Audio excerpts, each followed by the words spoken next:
86 के है। मुरली का टाइटल है श्रेष्ठ तकदीर की तस्वीर बनाने की युक्ति। श्रेष्ठ तकदीर की तस्वीर बनाने की युक्ति। आज तकदीर बनाने वाले बाप दादा सभी बच्चों की श्रेष्ठ तकदीर की तस्वीर देख रहे हैं। तो जो बाबा देख रहा है हम भी साथ साथ देखते जाएं कि हमारी श्रेष्ठ तकदीर की क्या तस्वीर बन रही है। तकदीरवान सभी बने हैं, लेकिन हर एक के तकदीर की तस्वीर की झलक अपनी अपनी है।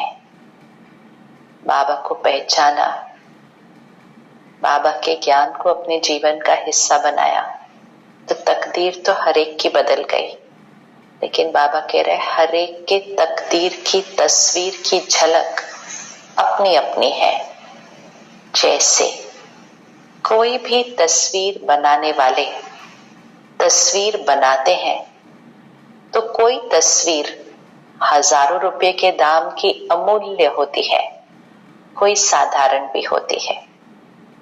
यहाँ बाप दादा द्वारा मिले हुए भाग्य को, तकदीर को तस्वीर में लाना अर्थात प्रैक्टिकल जीवन में लाना। बाबा कह रहे कोई का हजारों रुपए की तस्वीर होती है, आजकल तो लाखों की भी उससे भी ज्यादा होती है। तो कोई की हजारों रुपए की तस्वीर और कोई बिल्कुल साधारण है, तो दोनों तस्वीर ही।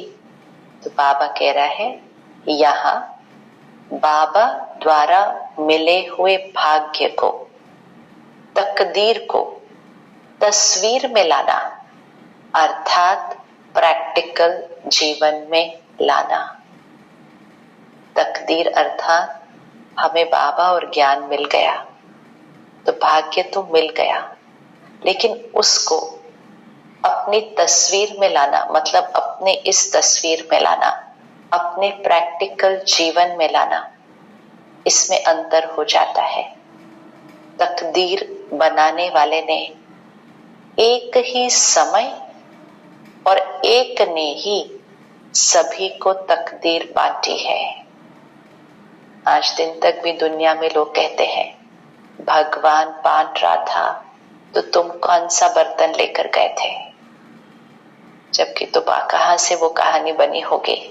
लेकिन भगवान भाग्य बांट रहा था तो तुम कौन सा बर्तन लेकर गए थे। तो बाबा कहते इस समय का यादगार है, तकदीर बनाने वाले ने एक ही समय और एक ने ही सभी को तकदीर बांटी है। लेकिन तकदीर को तस्वीर में लाने वाली हर आत्मा भिन्न भिन्न होने के कारण जो तस्वीर बनाई है उसमें नंबरवार दिखाई दे रहे हैं। लौकिक में लेकर आते हैं इसको। अगर किसी के 2 या 3 बच्चे हैं तो माता पिता देने में भेद नहीं करते कभी भी। माता पिता सभी बच्चों को एक बराबर देते हैं, एक बराबर देते हैं, सब कुछ एक बराबर देते हैं। लेकिन हर बच्चा उसको लेकर आगे प्रैक्टिकल अपने जीवन में क्या करता है वो हर एक अलग अलग होता है। क्यों? क्योंकि हर एक आत्मा के संस्कार अलग अलग हैं। इसी तरह बाबा के लाखों बच्चे, बाबा कहता है एक ही समय एक ने ही सभी को तकदीर बांटी, लेकिन तकदीर को तस्वीर में लाने वाली हर आत्मा भिन्न भिन्न होने के कारण जो तस्वीर बनाई है उसमें नंबर वार दिखाई दे रहे हैं। कोई भी तस्वीर की विशेषता नैन और मुस्कुराहट होती है। कोई पोर्ट्रेट है, किसी का पेंटिंग है, तो बाबा कहते हैं उसमें सबसे इम्पोर्टेंट क्या होता है कि नैन कैसे है, दृष्टि कैसी है उस तस्वीर में। और मुस्कुराहट कैसी है। कोई तस्वीर बहुत सुंदर बनती है तो उसके नैन और मुस्कुराहट से ऐसा लगता है वो जीवित है, वो हमें देख रहे हैं, वो हमें देखकर मुस्कुरा रहे हैं। इसी तरह बाबा की भी तस्वीर जो होती है ना, बाबा कमरे में बहुत सुंदर से बनी होती है, तो वो ऐसे लगता है बाबा हमें ही देख रहा है, हमें देखकर मुस्कुरा रहा है। तो वो तस्वीर में बाबा कहते हैं दो चीजों में होती है विशेषता, नैन और मुस्कुराहट। अब अपनी तस्वीर पर आना है, अपनी तस्वीर पर आना है, अपने को देखना है। नैन और मुस्कुराहट, इन दो विशेषताओं से ही तस्वीर का मूल्य होता है। तो यहां भी तकदीर की तस्वीर की यही दो विशेषताएं हैं। तकदीर की तस्वीर की यही दो विशेषताएं हैं। नैन, अभी बाबा बताएगा नैन कैसे होते हैं।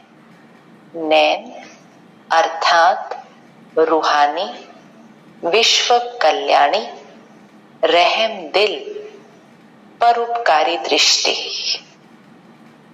आंखों में व्यक्ति के संस्कार दिखाई देते हैं। अहंकार है वो भी आंखों में दिखाई देता है, प्यार है वो भी आंखों में दिखाई देता है, मोह है किसी का उसको भी आंखों में दिखाई देता है। आंखों में बाबा कहता है आंखों में क्या दिखाई दे? रूहानी, विश्व कल्याणी, रहम दिल, परोपकारी दृष्टि। इसीलिए बाबा हमें सिखाता है कि आंखें खोल कर योग करो, क्योंकि आंखों में वाइब्रेशंस आती हैं और वो वाइब्रेशन सारी सृष्टि पर फैल रहे हैं। आंखें खोल कर योग करो ताकि वो योगी स्थिति सारा दिन बनी रहती है।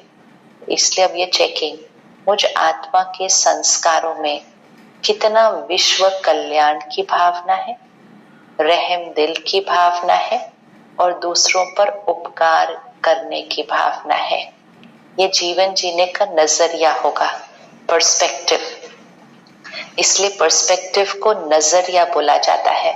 नजरिया अर्थात हम जीवन को किस नजर से देखते हैं। तो जैसा हमारा नजरिया होगा, पर्सपेक्टिव होगा, वैसी हमारी दृष्टि होगी। किसी के बारे में भी जैसा हमारा नजरिया होगा वैसी हमारी दृष्टि होगी। तो इसलिए जीवन में हर आत्मा के प्रति नजरिया विश्व कल्याणी, रहम दिल, परोपकारी दृष्टि। सामने वाला कैसे व्यवहार कर रहा है उसके आधार से हमारा नजरिया बदला तो हमारी नजर भी बदल जाएगी, दृष्टि बदल जाएगी। तो इसलिए बहुत इंपॉर्टेंट है, आज बाबा बहुत फोकस करता है कि अपनी तस्वीर को चेक करो। तस्वीर में तकदीर दिखाई देनी चाहिए। तो ये अंडरलाइन है 3 शब्द, रूहानी, विश्व कल्याणी, रहम दिल, परोपकारी दृष्टि। अगर दृष्टि में ये विशेषताएं हैं तो भाग्य की तस्वीर श्रेष्ठ है। अगर दृष्टि में ये विशेषताएं हैं तो भाग्य की तस्वीर श्रेष्ठ है। मूल बात है दृष्टि और मुस्कुराहट, चेहरे की चमक। ये है सदा संतुष्ट रहने की, संतुष्टता और प्रसन्नता की झलक। दृष्टि और मुस्कुराहट, चेहरे की चमक, ये है सदा संतुष्ट रहने की, संतुष्टता और प्रसन्नता की झलक। इसी विशेषताओं से सदा चेहरे पर रूहानी चमक आती है। संतुष्टता और प्रसन्नता। दुनिया में लोगों को सिखाते हैं कि स्माइल करो, लेकिन कहां से स्माइल करते हैं? बाहर से स्माइल करते हैं। अंदर भले परेशान हो लेकिन स्माइल करना सीख लिया है सबने कि स्माइल करो। तो बाबा कहते हैं वो वाली स्माइल नहीं चाहिए। संतुष्टता और प्रसन्नता की झलक, इसी विशेषताओं से सदा चेहरे पर रूहानी चमक आती है। इसीलिए जब मेहमान मधुबन आते हैं, भाई बहनों से मिलते हैं, तो कहते हैं आप सारा दिन ऐसे ही मुस्कुराते रहते हैं। कई भाई तो पूछते हैं आप लोगों को यहाँ पे सिखाया जाता है कैसे मुस्कुराना है सारा दिन, क्योंकि उनको लगता है ये ट्रेनिंग मिलती होगी इनको सारा दिन ऐसे मुस्कुराते की, और हमें तो याद भी नहीं रहता कि हम मुस्कुरा रहे हैं क्या। लेकिन वो अंतर की आत्मा की स्थिति है, आत्मा की स्थिति है जो चेहरे पे दिखाई देती है। तो संतुष्टता और प्रसन्नता, दृष्टि में क्या था? विश्व कल्याण, रहम भाव, परोपकारी। मुस्कान में क्या है? संतुष्टता और प्रसन्नता की झलक। ऐसी विशेषताओं से सदा चेहरे पर रूहानी चमक आती है। रूहानी मुस्कान अनुभव होती है, रूहानी मुस्कान है, देह अभिमान की मुस्कान नहीं है। ये दो विशेषताएं ही तस्वीर का मूल्य बढ़ा देती है। ये दो विशेषताएं ही हमारे जीवन का मूल्य बढ़ा देती है। तो आज यही देख रहे थे, देवी देवताओं के चित्र देखने चाहिए। देवी देवताओं के चेहरे कैसे होते हैं, उनकी दृष्टि कैसी होती है, उनकी मुस्कान कैसी होती है, और हर बार अपने चेहरे को उसके साथ कंपेयर करना है, कहाँ तक पहुंचे हैं और कहाँ अभी जाना है, आंखों में और मुस्कुराहट में। तो बाबा कहते हैं आज बाबा यही देख रहे थे। तकदीर की तस्वीर तो सभी ने बनाई है, तस्वीर बनाने की कलम बाप ने सबको दी है।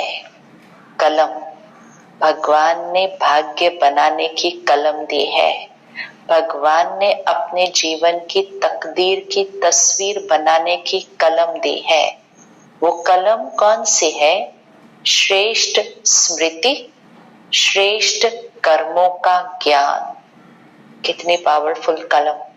श्रेष्ठ स्मृति, श्रेष्ठ स्मृति मतलब श्रेष्ठ कॉन्शियसनेस। मैं कौन, मैं किसका, मेरा रोल क्या है, मेरा कर्तव्य क्या है, मैं कौन सी आत्मा हूं। बाबा रोज स्मृति दिलाता है। तो पहले श्रेष्ठ स्मृति देता है, और श्रेष्ठ स्मृति के आधार से श्रेष्ठ कर्म हम करने लगते हैं। तो तस्वीर की बनाने के लिए कलम कौन सी है? श्रेष्ठ स्मृति, श्रेष्ठ कर्मों का ज्ञान। श्रेष्ठ कर्म और श्रेष्ठ संकल्प अर्थात स्मृति। श्रेष्ठ कर्म और श्रेष्ठ संकल्पों का ज्ञान अर्थात स्मृति। तो अगर हमारी हर सोच श्रेष्ठ है, हर बोल श्रेष्ठ है, हर कर्म श्रेष्ठ है, तो हम बहुत सुंदर तस्वीर बना रहे हैं। कहीं भी अगर थॉट्स में कोई मिलावट है, कोई भी चिंता है, दर्द है, डर है, हीन भावना है, अभिमान है, शिकायत है, निंदा है, कुछ भी ऐसा है, तो हमारे संकल्प श्रेष्ठ नहीं है। भले हम बाहर से परफेक्ट बात कर रहे हैं, बाहर से परफेक्ट व्यवहार कर रहे हैं, अगर संकल्प श्रेष्ठ नहीं है तो वो तस्वीर की वैल्यू घट जाएगी, क्योंकि वो रूहानी मुस्कुराहट, वो संतुष्टता वाली मुस्कुराहट नहीं होगी। तो बाबा ने कलम दी, श्रेष्ठ स्मृति, श्रेष्ठ कर्मों का ज्ञान, श्रेष्ठ कर्म और श्रेष्ठ संकल्प अर्थात स्मृति। इस ज्ञान की कलम द्वारा हर आत्मा अपने तकदीर की तस्वीर बना रही है और बना भी ली है। तो भगवान आया, भाग्य दिया, फिर कलम भी दी, लेकिन तस्वीर आत्मा को खुद बनानी है। तस्वीर आत्मा को खुद बनानी है। तो बाबा ने कहा कई बच्चों ने तस्वीर बना भी ली है और कई बच्चे तस्वीर बना रहे हैं। तस्वीर तो बन गई है, नैन चैन भी बन गए हैं। अब लास्ट टचिंग है संपूर्णता की। आर्टिस्ट भी पेंटिंग बनाता है तो देखने वाला कहता है हाँ बन गई आपकी तो पेंटिंग, कहेगा नहीं नहीं, अभी नहीं बनी पेंटिंग, अभी तो उसको टच अप करना है। देखने वाला बोलता है नहीं, ये तो लग रहा है कंप्लीट है पेंटिंग। कहता है नहीं, अभी तो इसमें बहुत काम बाकी है, इसकी टच अप करनी है। और जब वो टच अप करता है तो वो पेंटिंग कुछ और ही बन जाती है। तो बाबा कहता है आप सबकी तस्वीर तो बन गई है, लेकिन अब लास्ट टचिंग रह गई है उस पेंटिंग की। वो लास्ट टचिंग क्या है? संपूर्णता। हमने पहले पेंटिंग हम क्या बनाते हैं? अच्छी जीवन बनाते हैं, फिर उसके बाद श्रेष्ठ जीवन बनाते हैं, लेकिन फिर संपूर्णता की स्थिति। कौन सी स्थिति? बाप समान बनने की। बाप समान बनने की। देखो, प्रैक्टिकल प्रूफ हमें दिखता है कि आत्मा की स्थिति चेहरे पर कैसे दिखाई देती है। अव्यक्त बाप दादा को देखना है। बाबा जब दादी गुलजार का रथ लेते हैं, चेहरा बदल जाता है। और अगर पहले से हम देखें, पहले पुराने वीडियोस, तो दादी गुलजार का चेहरा अलग होता था। फिर बाबा आता था तो चेहरा बदल जाता था, रूहानी चमक आ जाती थी, बहुत फर्क आ जाता था। फोटो देखकर भी पता चल जाता था ये दादी की फोटो है, ये बाबा अव्यक्त बाबा की फोटो है। लेकिन धीरे धीरे धीरे वो आत्मा ने कितना पुरुषार्थ किया है, अपने आप को संपूर्णता की स्थिति पर लेकर आई है। अब चेहरे में फर्क ही नहीं दिखाई देता है। अब फर्क नहीं दिखाई देता है। तभी उनको देखकर भी सब लोग क्या कहते हैं? बाप समान बन गई है, बाप समान बन गई है। तो चेहरा भी बाप समान दिखने लगा। तो बाबा ने कहा अब लास्ट टचिंग है संपूर्णता की, बाप समान बनने की। डबल विदेशी चित्र बनाना ज्यादा पसंद करते हैं ना, तो बाप दादा भी आज सभी की तस्वीर देख रहे हैं। हर एक अपनी तस्वीर देख सकते हैं। हर एक अपनी तस्वीर देख सकते हैं ना, कि कहां तक तस्वीर मूल्यवान बनी है। तो आज संडे, हर एक ने अपनी पेंटिंग चेक करनी है कि कहां तक मूल्यवान बनी है। सबसे पहली बात है, अपनी पुरानी फोटो निकालो। आज पुरानी फोटो निकालो और अपना चेहरा देखो, और फिर अभी का चेहरा देखो, कितना फर्क आया है। उसी से पता चल जाएगा कि बाबा किस तस्वीर की बात कर रहा है। कितना फर्क आ गया हमारे चेहरे के अंदर। अब आगे आगे, अब यहां से जो टचिंग करनी है और संपूर्णता तक जाना है बाप समान, तो वो चेहरा कैसा बनेगा? हर एक अपनी तस्वीर देख सकते हैं ना, कि कहां तक तस्वीर मूल्यवान बनी है। सदा अपनी इस रूहानी तस्वीर को देख इसमें संपूर्णता लाते रहो। तो दुनिया में भी लोग अपना चेहरा रोज देखते हैं, हम भी अपना चेहरा रोज देखते हैं। तैयार होने जाएंगे तो देखेंगे ही। तो बाबा कहता है अपनी तस्वीर में संपूर्णता लाते रहो। तो जब दुनिया वाले चेहरा देखते हैं तो वो देखते हैं बाल ठीक है, नाक ठीक है, ये ठीक है, फिर उनको ठीक नहीं लगता तो उस पर कितना कुछ लगाते रहते हैं उसको ठीक करने के लिए। अब तो सर्जरी भी करते हैं उसको ठीक करने के लिए, लेकिन कुछ चेहरे पर लगाते रहेंगे ताकि वो चेहरे को लगा लगा कर सुंदर बनाते हैं। और हमें जब अपना चेहरा देखना है तो क्या देखना है? कौन सी चीज अभी भी बाप समान नहीं लग रही है? कौन सी बात मेरी स्थिति में अभी भी है जिसकी वजह से मेरा चेहरा अभी वैसा नहीं है जैसा अव्यक्त बाप दादा का रूहानी चमक दिखाई देता है। मेरा चेहरा अभी तक वैसा नहीं है जो देवताओं के चित्र में दिखाई देता है। तो मुझे अपनी कौन सी आदतें आज बदलनी है? कौन सी आदतें बदलनी है? इसीलिए बाबा कहता है अपने चेहरों पर मेकअप नहीं लगाया करो। मेकअप लगाने से तो रूहानियत और ही छुप जाएगी।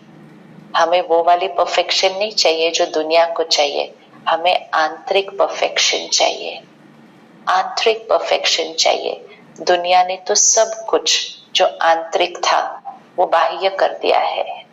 तो वो बाहर ही चेहरे को परफेक्ट करते रहते हैं, बाल को परफेक्ट करते रहते हैं, शरीर को परफेक्ट करते रहते हैं। हेल्दी रखना अलग बात है, अलग बात है, लेकिन परफेक्ट करने के लिए चीजें करते रहना वो तो बहुत लौकिकता हो गई। फिर तो हमें ये ध्यान रखना है कि हमें अपने चेहरे को परफेक्ट कैसे बनाना है, आत्मा को संपूर्ण बनाकर। विश्व की आत्माओं से तो श्रेष्ठ भाग्यवान कोटों में कोई, कोई में भी कोई अमूल्य व श्रेष्ठ भाग्यवान तो हो ही, लेकिन एक है श्रेष्ठ, दूसरे हैं श्रेष्ठ ते श्रेष्ठ। तो श्रेष्ठ बने हैं या श्रेष्ठ ते श्रेष्ठ बने हैं, ये चेक करना है। एक है श्रेष्ठ जीवन, बाबा कह रहे वो तो सबकी बन गई, लेकिन श्रेष्ठ ते श्रेष्ठ ये चेक करना है। अब डबल विदेशी रेस करेंगे ना, आगे नंबर लेना है या आगे वालों को देखकर खुश होना है। देख देख खुश होना भी आवश्यक है, लेकिन स्वयं पीछे होकर नहीं देखो, साथ साथ होते दूसरों को भी देख हर्षित हो चलो। एक दूसरे को देखकर, एक दूसरे से सीखकर, बाबा कहते पीछे नहीं रह जाना, देख देख कर साथ साथ उनके चलते जाओ। स्वयं भी आगे बढ़ो और पीछे वालों को भी आगे बढ़ाओ। इसी को कहते हैं पर उपकारी। स्वयं भी आगे बढ़ो, पीछे वालों को भी आगे बढ़ाओ, इसको कहते हैं पर उपकारी। ये पर उपकारी बनना, इसकी विशेषता है स्वार्थ भाव से सदा मुक्त रहना। अंडरलाइन करना है ये, परोपकारी कैसे बनेंगे।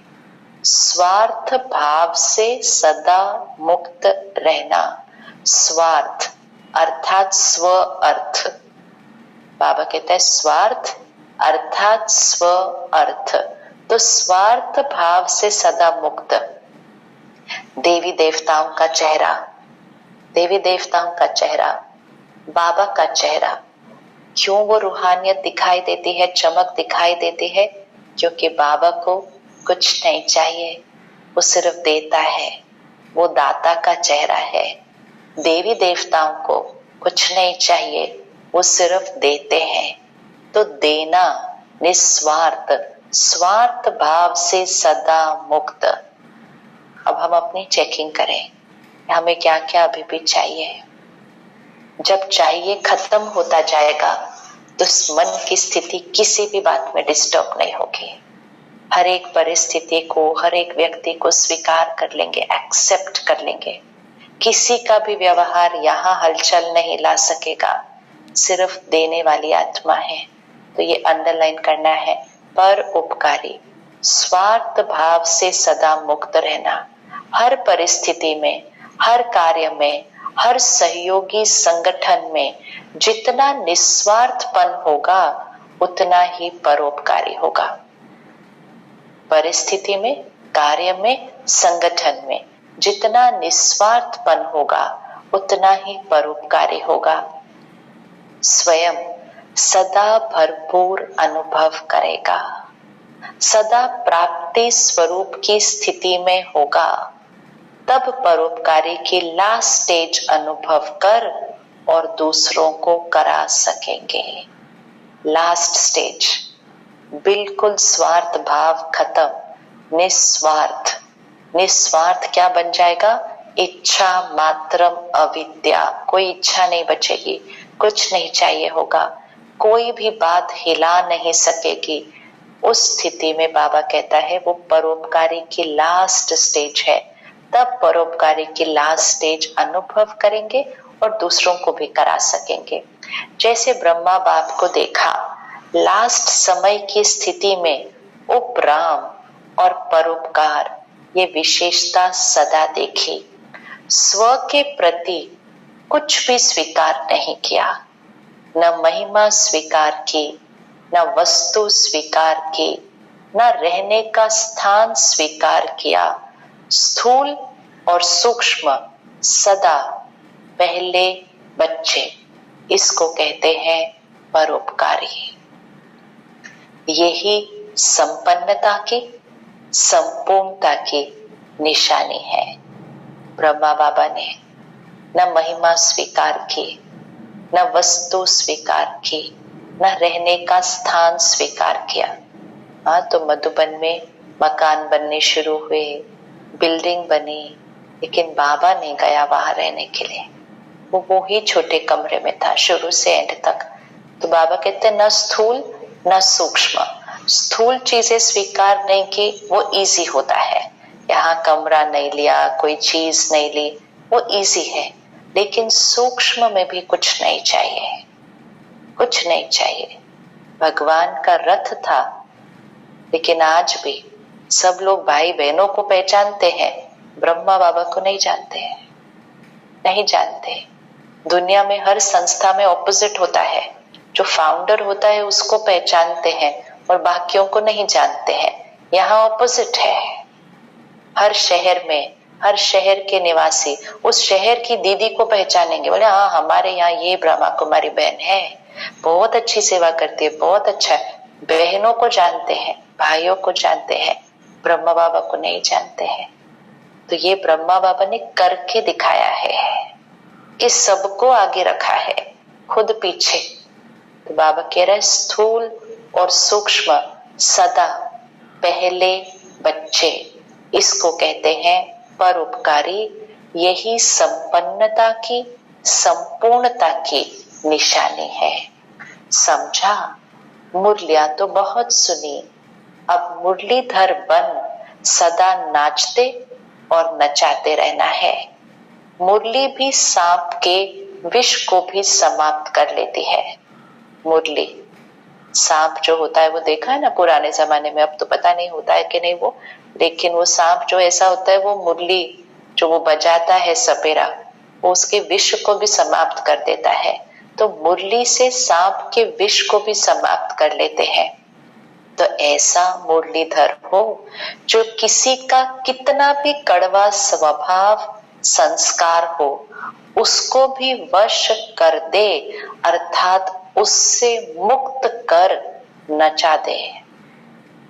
अपना स्वभाव संस्कार की तो वो बात ही नहीं कर रहा है बाबा। अपना स्वभाव संस्कार तो खत्म करना ही करना है, लेकिन ऐसा मुरलीधर हो। मुरलीधर क्या? मुरली सुनने वाला नहीं, मुरली सुनाने वाला नहीं, मुरली पढ़ने वाला नहीं, मुरली लिखने वाला नहीं, लेकिन मुरलीधर मतलब सदा नाचते और नचाते, मतलब जिसने मुरली को अपना व्यक्तित्व बना लिया है, अपने संस्कार, अपनी भाषा बना लिया है। तो बाबा कहते हैं वो जो होंगे वो किसी का कितना भी कड़वा स्वभाव संस्कार हो उसको भी वश कर दे, अर्थात उससे मुक्त कर उसको भी नचा दे, हर्षित बना दे। अभी ये रिजल्ट देखेंगे कि कौन कौन ऐसा योग्य मुरलीधर बनते हैं। मुरली से भी प्यार, मुरलीधर से भी प्यार है, लेकिन प्यार का सबूत है जो मुरलीधर के हर बच्चे प्रति शुभ आशा है वो प्रैक्टिकल में दिखाना। हमारा मुरली से भी प्यार है, हमारा मुरलीधर से भी प्यार है ना। मुरली बाबा सुनाता है तो हमारा मुरलीधर से प्यार है। तो बाबा कहता है उसका प्रैक्टिकल प्रूफ क्या है कि मुरलीधर के हर बच्चे प्रति शुभ आशा है वो प्रैक्टिकल में दिखाना। प्यार की निशानी है जो कहा वो करके दिखाना।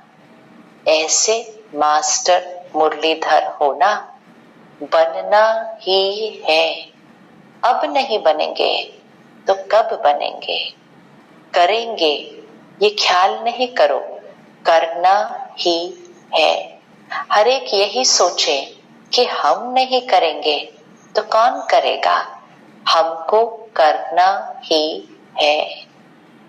दुनिया में कोई शक्ति नहीं है, ज्ञान नहीं है, भगवान के साथ कनेक्शन नहीं है, तो भी जीवन में कैसे अच्छे से संभाल के एक दूसरे को संभाल के कर रहे हैं मेहनत कितनी। और हमारे पास सब कुछ है और हम ना करें तो बाबा कैसा फिर कौन करेगा? बनना किसने है? तो ये अंडरलाइन है, बनना ही है, बनना ही है। हर एक ये सोचे हम नहीं करेंगे तो कौन करेगा? हमको करना ही है। कल्प की बाजी जीतनी है, कल्प की बाजी जीतनी है। दुनिया में एक जन्म के एक प्रोजेक्ट के लिए ही इतनी मेहनत कर देते हैं कि नहीं ये मेरा प्रोजेक्ट है, दिन रात इस पे ही मेहनत, कोई इधर उधर देखना नहीं, ध्यान नहीं। बच्चे एक एग्जाम के लिए इतनी मेहनत कर देते हैं, करियर में आगे जाने के लिए इतना त्याग कर देते हैं। वे तो कल्प की बाजी है, पूरे कल्प की बात है। तो फर्स्ट डिवीजन में आना है, ये दृढ़ता धारण करनी है। कोई नई बात कर रहे हो क्या? कितना बार की हुई बात को सिर्फ लकीर के ऊपर लकीर खींच रहे हो। बाबा कह रहे कोई पहली बार नहीं बन रहे सत्युगी आत्मा, कोई पहली बार नहीं आप देवी देवता बन रहे हो, आप तो कल्प कल्प बने हो। सिर्फ लकीर के ऊपर लकीर खींचनी है, मतलब जो चीज कर चुके हैं उसको सिर्फ रिपीट करना है। ड्रामा की लकीर खींची हुई है, नई लकीर भी नहीं लगा रहे हो जो सोचो कि पता नहीं सीधी होगी नहीं होगी। कल्प कल्प की बनी हुई प्रारब्ध को सिर्फ बनाते हो, क्योंकि कर्मों के फल का हिसाब है।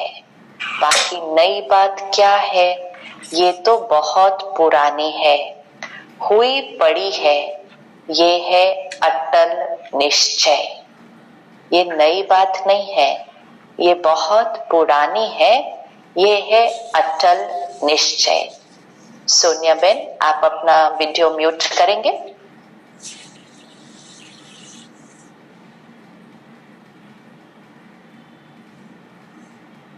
ये है अटल निश्चय, इसको दृढ़ता कहते हैं, इसको तपस्वी मूर्त कहते हैं। हर संकल्प में दृढ़ता माना तपस्या, अंडरलाइन। हर संकल्प में दृढ़ता माना तपस्या। कई बार अब कहते हैं ना हमें योग करने का टाइम नहीं मिल रहा, मुझे तपस्या करनी है, तो बाबा तपस्या का अर्थ समझाता है। हर संकल्प में दृढ़ता, डिसाइड किया कि मुझे ये करना है तो करना ही है, ये बनना है तो बनना ही है, ये आदत छोड़नी है तो छोड़नी ही है। दृढ़ता, उसको तपस्या कहते हैं। बाप दादा हाईएस्ट होस्ट भी है और गोल्डन गेस्ट भी है। होस्ट बनकर भी मिलते हैं, गेस्ट बनकर भी आते हैं, लेकिन गोल्डन गेस्ट है। हाँ, तो आज गोल्डन गेस्ट आया है हांगकांग में, गोल्डन गेस्ट है, चमकीला है ना। गेस्ट तो बहुत देखे, लेकिन गोल्डन गेस्ट नहीं देखा है। जैसे चीफ गेस्ट को बुलाते हो तो वो थैंक्स देते हैं, तो ब्रह्मा बाप ने भी होस्ट बन इशारे दिए और गेस्ट बन सबको मुबारक दे रहे हैं। जिन्होंने पूरी सीजन में सेवा की उन सबको गोल्डन गेस्ट के रूप में बधाई दे रहे हैं। सबसे पहली मुबारक किसको दे रहे हैं? हाँ, ये 86 की मुरली है ना, तो वो सीजन में पहली बार कॉन्फ्रेंस हुई, ओम शांति भवन की पहली इंटरनेशनल कॉन्फ्रेंस हुई। आज तो वो बात बहुत छोटी लगती है कॉन्फ्रेंस करना, आज तो हर हफ्ते में कॉन्फ्रेंस हो जाती है, लेकिन पहली बार कॉन्फ्रेंस, पहली बार मेहमानों को, नयों को बाबा के घर में बुलाना, पहली बार विदेश से मेहमानों को घर में बुलाना, बाबा के बच्चों को नहीं मेहमानों को बुलाना, तो ये सब कुछ पहली बार किया था यज्ञ में। तो बाबा कहता है कितनी मुबारक बाबा सबको दे रहा है। तो बाबा कह रहे हैं सबसे पहले मुबारक किसको? निमित्त दादियों को हो। बाप दादा निर्विघ्न सेवा के समाप्ति की मुबारक दे रहे हैं। निर्विघ्न सेवा के समाप्ति की मुबारक दे रहे हैं। निर्विघ्न मतलब बिल्कुल कोई संकल्प में भी विघन नहीं आना, निर्विघन, कोई भी प्रॉब्लम नहीं आई, कोई भी, ना संकल्प में, ना व्यवहार में, ना प्रोग्राम में, तो निर्विघन सेवा की समाप्ति। फिर मधुबन निवासियों को भी निर्विघन हर्षित बन मेहमान नवाजी करने की विशेष मुबारक दे रहे हैं। आज कॉन्फ्रेंस करना बहुत सहज होता है, बड़े बड़े मकान हैं, बहुत सारे साधन हैं, सेवाधारी इतने हैं, धन है, सब कुछ है, लेकिन ये अलग समय की बात है जहां स्थान छोटे थे, सेवा में भाई बहनें कम थे, रिसोर्सेस कम थे। उस समय हर एक को संतुष्ट करके भेजा, स्थिति से होता था। बाहर सब कुछ परफेक्ट नहीं था उस समय, लेकिन स्थिति ऐसी थी कि सब लोग संतुष्ट होकर गए। तो बाबा कहते हैं निर्विघन हर्षित बन, निर्विघन हर्षित, ये शब्द हमको लेना है, निर्विघन हर्षित, कि मेरे हर्षित स्थिति में कोई विघन नहीं आना चाहिए। निर्विघन हर्षित बन मेहमान नवाजी करने की विशेष मुबारक दे रहे हैं। भगवान भी मेहमान बन आया तो बच्चे भी आए। जिसके घर में भगवान मेहमान बनकर आए वो कितने भाग्यशाली हैं। चलो जी, अपना अपना घर चेक करो कि हमारे घर में भगवान मेहमान बनकर आता है, वो कितने भाग्यशाली है। फिर रथ को भी मुबारक। हाँ, तो दादी गुलजार रथ, ये देखो मुरली कितनी कितनी जल्दी जल्दी चली है इस महीने के अंदर, जो चली ये 86 में। तो हर थोड़े दिन बाद रथ, अपने रथ को सेवा के लिए अर्पित करे, शाम को बैठे, अगले दिन सुबह तक बैठा रहे और बाबा एक एक एक एक बच्चे से मिले। तो रथ की तो बहुत कमाल है मेहनत।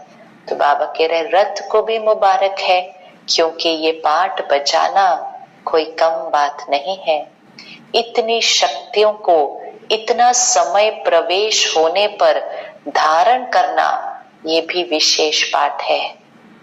रथ है, साधारण रथ है शरीर, तो कलयुगी तत्वों का बना शरीर है, वो शरीर साधारण है, और शक्ति कौन सी आ रही है उस शरीर के अंदर। तो उस शक्ति को अपने शरीर में धारण करना और इतनी देर तक धारण करके रखना, बाबा कहता है ये विशेष पाठ है। लेकिन ये समाने की शक्ति का फल आप सबको मिल रहा है। तो समाने की शक्ति की विशेषता से बाप दादा की शक्तियों को समाना, ये भी विशेष पाठ कहो व गुण कहो। तो कोई पूछे कि दादी गुलजार ही क्यों रथ है, तो ऐसे ही नहीं मिलता किसी को भी कोई रोल, कोई उसके लिए उसके अंदर विशेषता होनी चाहिए। तो बाबा कहता है ये इस आत्मा की समाने की शक्ति का फल है। समाने की शक्ति अर्थात हर बात को समा लिया, फिनिश कर दिया। संगठन में रहे, सबके साथ रहे, कितनी बातें आती हैं, लेकिन हर बात को समा लिया। समाने की शक्ति का चित्र में हम क्या दिखाते हैं, वो सागर है, सारा किचरा आ जाता है, वो समा लेता है। तो बाबा कह रहे हैं इस आत्मा की समाने की शक्ति का फल है। तो यहाँ कोई व्यर्थ नहीं रहता ना। भगवान जिस रथ को यूज करे वो मन चित्त संपूर्ण सरेंडर होना चाहिए, अपनी मिक्सचैरिटी नहीं होनी चाहिए उसके अंदर। चाहे वो ट्रांस मैसेज लेकर आए, चाहे वो बाबा का रथ बने, अपनी मिक्सचैरिटी नहीं होनी चाहिए। उसके लिए उस आत्मा को अपने आप को संपूर्ण रीति फुल स्टॉप करना पड़ता है। तो बाबा कह रहे समाने की शक्ति का फल, मतलब उस आत्मा की समाने की शक्ति का फल आप सबको मिल रहा है, क्योंकि हमें बाबा मिलता है ना फिर उस रथ द्वारा। तो समाने की शक्ति की विशेषता से बाप दादा की शक्तियों को समाना, ये भी विशेष पाठ कहो गुण कहो। तो सभी सेवाधारियों में ये भी सेवा का पाठ बजाने वाली निर्विघन रही। हर थोड़े दिन बाद बाबा आया, शाम को बैठा, सुबह तक बैठा रहा, एक एक से मिला, लेकिन शरीर ठीक रहा, कोई बीमारी नहीं, कुछ नहीं, कोई थकावट नहीं, हमेशा सरेंडर, हमेशा रेडी। अभी डिसाइड हुआ और अभी बैठ गए। अभी जैसा नहीं है ना, जैसे अभी तो प्रोग्राम पहले से बनता है, डेट फिक्स होती है, तब तो ऐसा नहीं होगा। सुबह बोलेंगे शाम को बाबा आएगा तो आ जाएगा। तो हर क्षण वो आत्मा वो ही स्थिति में रहे, हर क्षण वो स्थिति में रहना पड़ेगा कि बाबा कभी भी आकर यूज कर ले। तो सभी सेवाधारियों में ये भी सेवा का पाठ बजाने वाली निर्विघ्न रही, इसके लिए मुबारक हो। और पद्मा पदम थैंक्स, भगवान थैंक यू बोलता है, भगवान थैंक यू बोलता है, शुक्रिया करता है। डबल विदेशियों को भी डबल थैंक्स, क्योंकि डबल विदेशियों ने मधुबन की शोभा कितनी अच्छी कर दी। उस समय पर जब संस्था को कोई नहीं जानता था, भारत में ही नहीं इतना जानते थे, तो विदेश में तो क्या जानते होंगे। ऐसे समय पर वहां के मेहमानों को, यूएन के सीनियर लोगों को, उन सब की सेवा करके उनको मधुबन लेकर आए कॉन्फ्रेंस के लिए। तो बाबा कहता है डबल विदेशियों को डबल थैंक्स, क्योंकि डबल विदेशियों ने मधुबन की शोभा कितनी अच्छी कर दी। ब्राह्मण परिवार के श्रृंगार डबल विदेशी हैं। ब्राह्मण परिवार में देश वालों के साथ विदेशी भी हैं, तो पुरुषार्थ की भी मुबारक और परिवार का श्रृंगार बनने की मुबारक। तो भगवान मुबारक भी देता है, भगवान थैंक्स भी करता है। हम अपना भाग्य बना रहे हैं और वो हमें थैंक्स कर रहा है सेवा के लिए। सोचो, मधुबन परिवार की विशेष सौगात हो, इसलिए डबल विदेशियों को डबल मुबारक दे रहे हैं। चाहे कहां भी है, सामने तो थोड़े ही है, लेकिन चारों ओर के भारतवासी बच्चों को और डबल विदेशी बच्चों को बड़ी दिल से मुबारक दे रहे हैं। हर एक ने बहुत अच्छा पाठ बजाया है। अब सिर्फ एक बात रही है, हाँ, तो बाबा रहमदिल, परोपकारी, कल्याणकारी है ना। तो बाबा कहता है हर एक ने बहुत अच्छा पाठ बजाया है, बहुत बहुत मुबारक, बहुत बहुत थैंक्स। लेकिन अब एक बात रही है, समान और संपूर्णता की। समान, बाप समान स्थिति, संपूर्णता की स्थिति। दादियां भी बहुत अच्छी मेहनत करते हैं। बाप दादा दोनों का पाठ साकार में बजा रहे हैं, इसलिए बाप दादा दिल से स्नेह के साथ मुबारक देते हैं। बाप दादा दोनों का पाठ साकार में बजा रही है ना। ब्रह्मा बाबा का जो रोल था पालना करने का, मुरली सुना, सब कुछ वो सारा पाठ दादियां बजा रही हैं। तो बाबा कह रहे दिल से स्नेह से मुबारक देते हैं। सबने बहुत अच्छा पाठ बजाया है, ऑलराउंड सब सेवा दी। चाहे छोटी सी साधारण सेवा है, लेकिन वो भी महान है।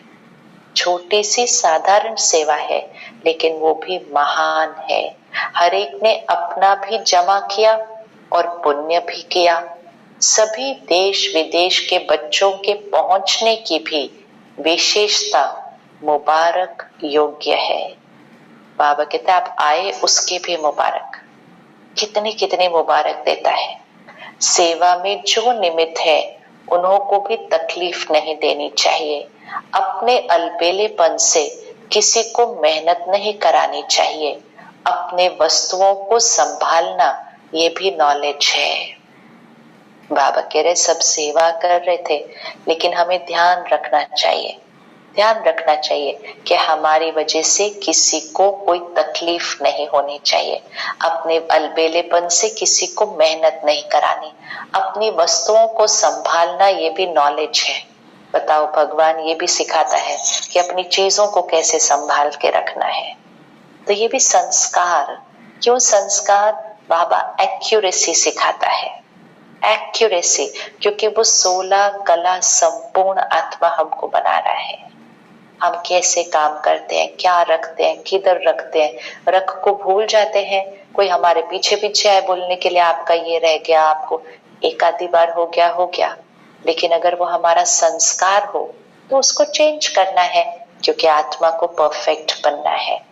तो बाबा कह रहे हैं अपनी वस्तुओं को संभालना ये भी नॉलेज है। याद है ना ब्रह्मा बाप क्या कहते थे, रुमाल खोया तो कभी खुद को भी खो देगा। बताओ, रुमाल भी नहीं घुमाना है। क्यों रुमाल का एग्जाम्पल दिया? रुमाल सबसे इजी चीज होती है गुम होने की। हाथ में कहीं रख दिया छूट गया, छोड़ भी दिया कि छोड़ो ना, रुमाल ही तो है। बाबा कह रहा है रुमाल खोया तो कभी खुद को भी खो देगा।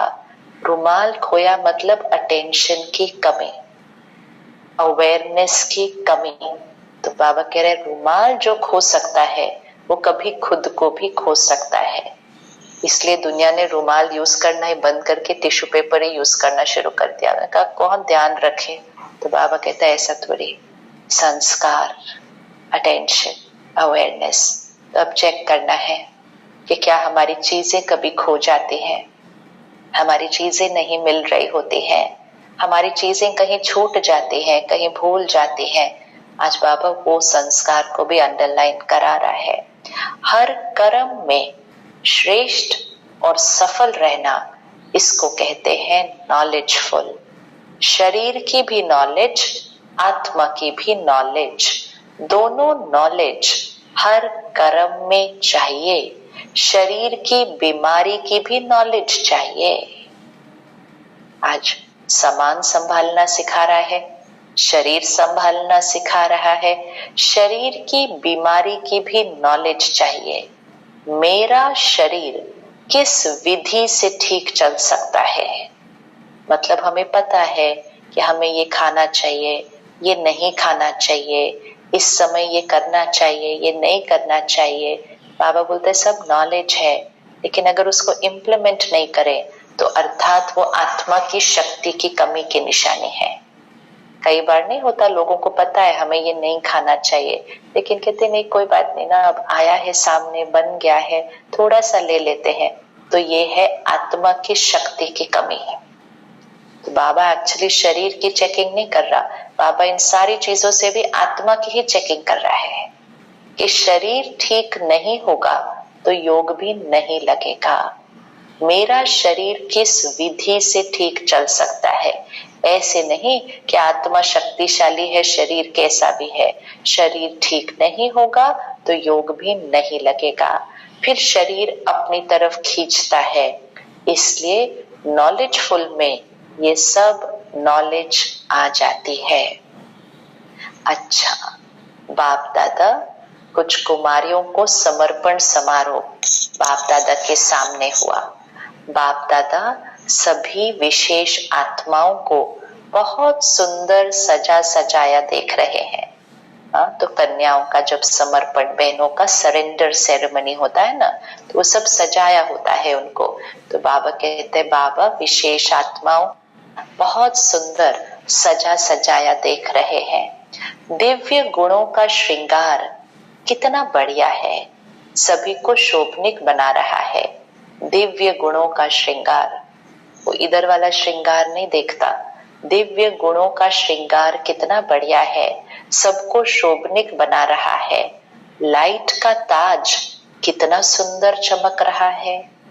इससे बाबा हमें क्या सिखाता है? बाबा कहते हैं तुम कौन से श्रृंगार कर देते हो, वो नहीं करने हैं तुम्हारे को। तो बाबा उसके बारे में बात ही नहीं करता है कि अच्छा आपने इतना सुंदर ताज पहना, इतनी सुंदर चुन्नी पहनी। बाबा देख ही नहीं रहा, बोलता ही नहीं उसके बारे में। तो बाबा उससे हमें सिखाता है। तो बाबा कह रहे दिव्य गुणों का श्रृंगार, लाइट का ताज कितना सुंदर चमक रहा है। तो जो हमें दिखाई देता है वो उसको दिखाई नहीं देता, जो उसको दिखाई देता है हम उसकी तरफ ध्यान नहीं दे रहे हैं। तो बाबा कह रहे दिव्य गुणों का श्रृंगार और लाइट का ताज। बाप दादा अविनाशी श्रृंगारी हुई सूरतों को देख रहे हैं। बाप दादा अविनाशी श्रृंगारी हुई सूरतों को देख रहे हैं। विनाशी मेकअप क्या होगा, अभी किया अभी धो दिया, श्रृंगार किया थोड़ी देर में उतार दिया। अविनाशी श्रृंगार, गुणों का, शक्तियों का, लाइट का ताज। बाप दादा को बच्चों का ये उमंग उत्साह का संकल्प देख खुशी होती है। बाप दादा ने सभी को सदा के लिए पसंद कर लिया। सुना दो अपने आप को, भगवान ने मुझे पसंद कर लिया। आपने भी पक्का पसंद कर लिया है ना। दृढ़ संकल्प का हथियाला बन गया। बाबा ने पसंद कर लिया। शादी करने के लिए क्या करना होता है, एक दूसरे को पसंद करना पड़ता है ना। तो पहले एक साइड बोलती है हमने पसंद कर लिया, फिर दूसरी साइड को बोलना होता है हमने भी पसंद कर लिया। तो बाप दादा कहता है बाप दादा ने आपको सदा के लिए पसंद कर लिया। दुनिया में शादी होती है, पहले पसंद करते फिर कुछ होने लगता है। भगवान की गारंटी देखो, बाबा ने आपको सदा के लिए पसंद कर लिया। आपने भी पक्का पसंद कर लिया है ना। दृढ़ संकल्प का हथियाला बन गया। बाप दादा के पास हरेक के दिल के स्नेह का संकल्प सबसे जल्दी पहुंचता है। सभी संकल्प में भी यही श्रेष्ठ बंधन ढीला नहीं होगा। संकल्प में भी श्रेष्ठ बंधन ढीला नहीं होगा। इतना पक्का बांधा है ना। दुनिया में क्या करते हैं, वो चीजों को ही टाइट बांधते रहते हैं। ये ढीला नहीं होना चाहिए, ये धागा ढीला नहीं होना चाहिए, ये गिर गया तो अब शकुन हो जाएगा। ये श्रृंगार को ही टाइट बांधते रहते हैं। बाबा कहते हैं संकल्प में भी ये श्रेष्ठ बंधन ढीला नहीं होगा। संकल्प में भी श्रेष्ठ बंधन ढीला नहीं होगा। मतलब कोई भी परिस्थिति आ जाए, बाबा और ज्ञान यहाँ होना चाहिए। हम बंधे हुए हो उसके साथ, कुछ और बातें आने लगी तो वो बाबा के साथ वाला बंधन ढीला हो गया है। इतना पक्का बांधा है ना। कितने जन्मों का वायदा किया। ये ब्रह्मा बाप के साथ सदा संबंध में आने का पक्का वायदा है और गारंटी है कि सदा भिन्न नाम रूप संबंध में 21 जन्म तक तो साथ रहेंगे ही रहेंगे। तो शादी भी कितने टाइम के लिए हो रही है, ये एक जन्म की पक्की शादी नहीं हो रही है। 21 जन्म तक तो, मतलब आगे भी मिलेंगे, लेकिन 21 जन्म तक तो साथ रहेंगे ही रहेंगे। किसके साथ? ब्रह्मा बाबा के साथ। तो कितनी खुशी है। हिसाब कर सकती हो, इसका हिसाब निकालने वाला कोई नहीं निकला है। अभी ऐसा ही सदा सजे सजाए रहना, सदा ताजधारी रहना। ताज कौन सा? लाइट का ताज। तो लाइट का ताज मतलब हमारा ऑरा, आभा मंडल, उसमें मैल नहीं आनी चाहिए। लाइट का ताज होना चाहिए, प्योर, संपूर्ण पवित्रता, लाइट का ताज। कितने जन्मों का वायदा किया है? 21 जन्मों का वायदा। तो अभी ऐसे सदा सजे सजाए रहना, सदा ताजधारी रहना और सदा खुशी में हंसते गाते रूहानी मौज में रहना। आज सभी ने दृढ़ संकल्प किया ना कि कदम कदम पर रखने वाले बनेंगे। कदम कदम पर रखने वाले बनेंगे, मतलब फॉलो फादर। जहां ब्रह्मा बाबा का कदम, उस कदम पर, श्रीमत का कदम, उस कदम पर रखने वाले बनेंगे। वो लोग तो स्थूल पांव के ऊपर पांव रखती है, वो लोग स्थूल पांव के ऊपर पांव रखती हैं, लेकिन आप सभी संकल्प रूपी कदम पर कदम रखने वाले हैं। इसीलिए वो शादी करके आते तो वो पांव दिखते हैं ना सारे, तो बाबा कहते हैं वो तो स्थूल पांव रखते हैं, आप तो संकल्प रूपी कदम पर कदम रखने वाले हो। जो बाप का संकल्प, वो बच्चों का संकल्प। ऐसा संकल्प किया, एक कदम भी बाप के कदम के सिवाय यहाँ वहां का न हो। संकल्प संकल्प में कदम, एक कदम भी बाप के कदम के सिवाय यहाँ वहां का न हो। हर संकल्प समर्थ करना, अर्थात बाप के समान कदम के पीछे कदम रखना। अच्छा, विदेश भाई बहनों से जैसे विमान में उड़ते उड़ते आए, ऐसे बुद्धि रूपी विमान भी इतना ही फास्ट उड़ता रहता है ना, क्योंकि वो विमान सर्कमस्टांसेस के कारण नहीं भी मिले, लेकिन बुद्धि रूपी विमान सदा साथ है और सदा शक्तिशाली है, तो सेकंड में जहां चाहो वहां पहुंच जाते हैं। हाँ, तो बाबा कहता है स्नेह है तो बुद्धि रूपी विमान से एक सेकंड में पहुंच जाते हैं, दूसरे विमान की टिकट मिले ना मिले। तो इस विमान के मालिक हो, यहाँ वाले विमान के, सदा ये बुद्धि का विमान एवर रेडी हो, अर्थात सदा बुद्धि की लाइन क्लियर हो, बुद्धि सदा ही बाप के साथ शक्तिशाली हो, तब जब चाहे तब सेकंड में पहुंच जाएंगे। जिसका बुद्धि का विमान पहुंचता है उसका वो भी विमान चलता है, बुद्धि का विमान ठीक नहीं तो वो विमान भी नहीं चलता है। अच्छा, मतलब टचिंग होगी, कैचिंग पावर होगी, यहाँ का विमान ठीक चलता है तो वो वाला विमान भी मिल जाएगा, क्योंकि बाबा की टचिंग होगी। अब जाना है, इस फ्लाइट में जाना है, इसमें नहीं जाना है, ये फ्लाइट कैंसिल होने वाली है। इसीलिए अपना हर कर्म करने से पहले बाबा, टिकट बुक करने से पहले, ये भी आज शिक्षा है, टिकट बुक करने से पहले एक सेकंड साइलेंस में, बाबा कौन सी फ्लाइट की टिकट बुक करनी है, कौन सी फ्लाइट निर्विघ्न निर्विघ्न हमें उस स्थान पर लेके जाने वाली है। हर कर्म में बाबा की याद, बाबा से कनेक्शन। तो बाबा कह रहे यहाँ का विमान ठीक होगा तो वो वाला विमान भी ठीक होगा, और ये अनुभव बहुतों को है भी। अच्छा, पाठ्यों से सदा अपने को राजयोगी श्रेष्ठ आत्माएं अनुभव करते हो। राजयोगी अर्थात सर्व कर्म इंद्रियों के राजा, राजा बन कर्म इंद्रियों को चलाने वाले, न कि कर्म इंद्रियों के वश चलने वाले। जो कर्म इंद्रियों के वश चलने वाले हैं उनको प्रजा योगी कहेंगे, राजयोगी नहीं कहेंगे। अब ये भी चेकिंग, कौन सी कर्म इंद्रियां अभी भी मेरे कंट्रोल में नहीं है, क्या देखना है, क्या सुनना है, क्या खाना है, क्या पीना है, फिर क्या सोचना है, क्या निर्णय लेना है, क्या नजरिया रखना है।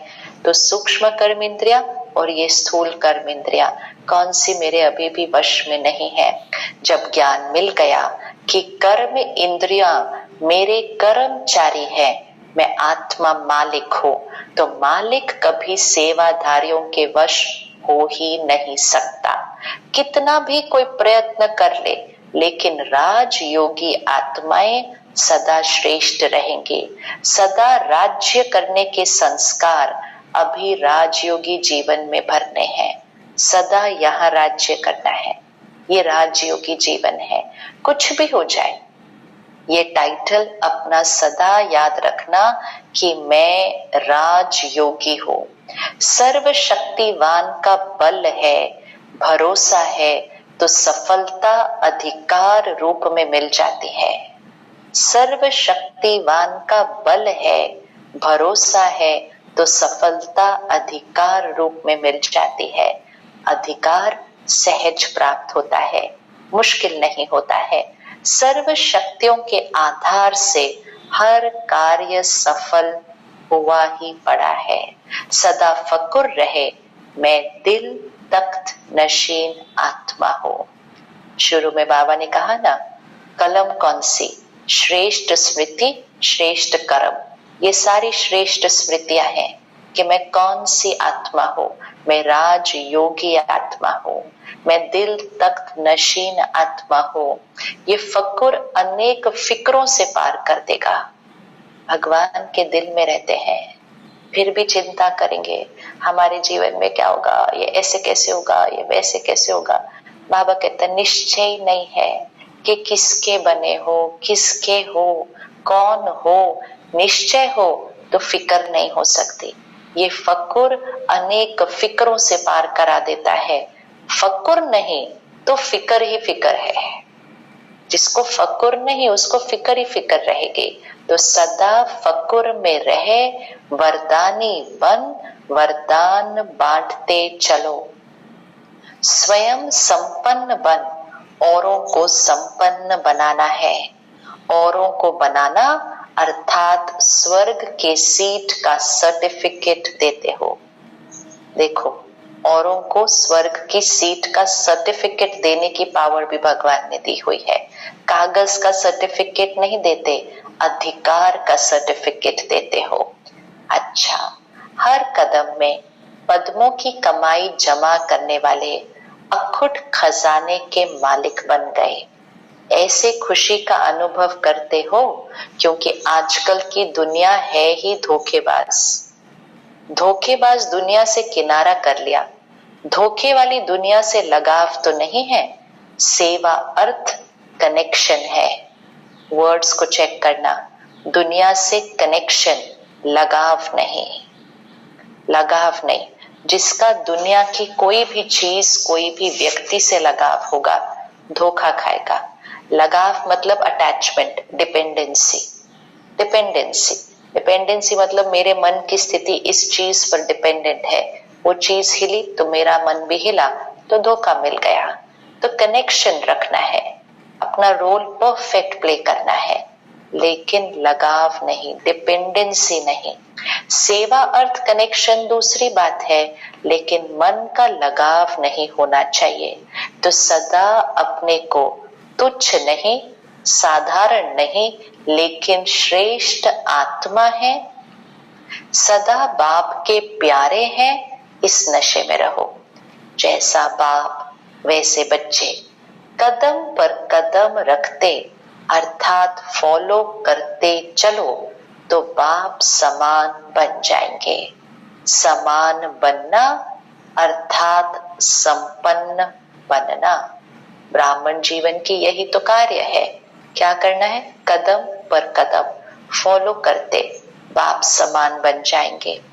सदा अपने को बाप के रूहानी बगीचे के रूहानी गुलाब समझते हो।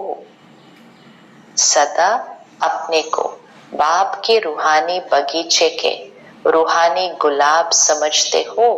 एक एक टाइटल देखो कैसे देता है। पहले कहा राजयोगी हो, दिल तख्त नशीन हो, फिक्र हो ही नहीं सकती, फकुर में रहने वाले हो। फिर कहता है कदम कदम में कमाई करने वाले हो, तुच्छ नहीं, साधारण नहीं, श्रेष्ठ आत्मा, सदा बाप के प्यारे हो, सिर्फ कदम कदम पर रखते रहो। फिर कहता है सदा अपने को बाप के रूहानी बगीचे के रूहानी गुलाब समझते हो। सबसे खुशबू वाला पुष्प गुलाब होता है। गुलाब का जल कितने कार्यों में लगाते हैं, रंग रूप में भी गुलाब सर्वप्रिय है। तो दिखने में भी सुंदर, खुशबू में भी सुंदर। बाबा कहते हैं उसके जल से कितनी चीजें बनती हैं। आप सभी रूहानी गुलाब हो, स्पिरिचुअल रोज। आपकी रूहानी खुशबू औरों को भी स्वतः आकर्षण करती है। कहाँ भी कोई खुशबू की चीज होती है तो सबका अटेंशन स्वतः ही जाता है। तो आप रूहानी गुलाबों की खुशबू विश्व को आकर्षित करने वाली है, क्योंकि विश्व को इस रूहानी खुशबू की आवश्यकता है। इसलिए सदा स्मृति में रहो कि मैं अविनाशी बगीचे का अविनाशी गुलाब हूँ। रूहानी खुशबू। अगेन दुनिया में वो दूसरी वाली सेंट लगाते हैं, हांगकांग में सेंट लगाते हैं, है ना। तो बाबा कहते हैं दूसरी खुशबू नहीं लगानी है, देह अभिमान की खुशबू भी नहीं होनी चाहिए। रूहानी खुशबू, रूहानी खुशबू सारे विश्व को आकर्षित करेगी। सारा विश्व देखेगा कि ये तो भगवान के बगीचे के गुलाब है। रूहानी खुशबू, जितना संकल्प कदम पर कदम होगा, एक भी देह अभिमान का थॉट नहीं, एक भी फिक्र नहीं, तो वो रूहानी खुशबू हमारी बढ़ती जाएगी जब तक हम पाप समान स्थिति पर ना पहुंच जाए। तो बाबा कह रहे हैं विश्व इस रूहानी खुशबू की आवश्यकता है। क्यों? क्योंकि दुनिया में देह अभिमान बहुत है, ईगो, बॉडी कॉन्शियसनेस चाहिए, और रूहानी को कुछ नहीं चाहिए। इसीलिए वापस वो लाइन आ जाएगी, स्वार्थ, परोपकारी अर्थात स्वार्थ कुछ नहीं होगा। तो जितना स्वार्थ खत्म होता जाएगा वो रूहानी खुशबू और बढ़ती जाएगी और बढ़ती जाएगी। इसलिए सदा स्मृति में रहे, मैं अविनाशी बगीचे का अविनाशी गुलाब हूँ, कभी मुरझाने वाला नहीं, सदा खिला हुआ। ऐसे खिले हुए रूहानी गुलाब सदा सेवा में स्वतः ही निमित्त बन जाते हैं। तो जितना रूहानी गुलाब उतना बाबा उसको यूज करके फिर सेवा करा रहा है। क्या सेवा? हमारी स्थिति से सेवा। हमें पता ही नहीं है हमारी स्थिति से कहां कहां कौन सी वाइब्रेशन पहुंचकर किस आत्मा की सेवा कर रही है।